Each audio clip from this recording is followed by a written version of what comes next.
நாம் எப்படி இருந்தால் ஏசப்பாவுக்கு ரொம்ப பிடிக்கும்? பொதுவாக நமக்கு யாரை ரொம்ப பிடிக்கும்னா, நம்மள மாதிரியே குண அதிசயங்கள் உடையவங்கள நம்மளுக்கு ரொம்ப பிடிக்கும். அப்போது ஏசப்பாவுக்கும் அப்படி தான். ஏசப்பாவுக்கு எப்படி இருந்தால் பிடிக்கும்னு நம்ம பார்க்கலாமா?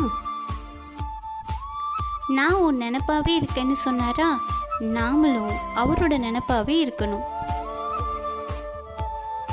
நான் உன்னுடனே இருக்கிறேன்னு சொன்னாரா, அவரை விட்டுட்டு அவருக்கு பிரியமில்லாத காரியத்தில் நம்ம ஐக்கியமாக இருக்கக்கூடாது. நான் உனக்காக யாவையும் செய்வேன்னு சொன்னாரா, நம்மளும் அவருக்காக எதை வேணாலும் செய்ய ஆயத்தமாகணும், உண்மையான அன்போடு கூட.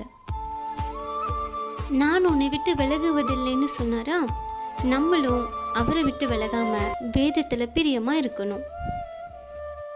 நீ என்னால் மறுக்கப்படுவதில்லைன்னு சொன்னாரா, நம்மளும் மற்றவங்க கிட்ட தேவனை மறுதளிக்காமல் இருக்கணும்.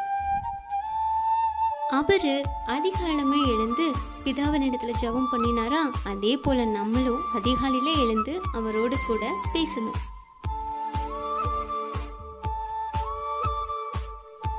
ஏசப்பா பிதாவானவருடைய எல்லா கட்டளைகளுக்கும் கீழ்ப்படிந்து நடக்கிறது தான் அவர் போஜனம்னு சொன்னாரா, அதே போல் அவருடைய எல்லா கட்டளைகளுக்கும் கீழ்ப்படிந்து நடக்கிறது தான் நம்மளுக்கு முதன்மையான நோக்கமாக இருக்கணும்.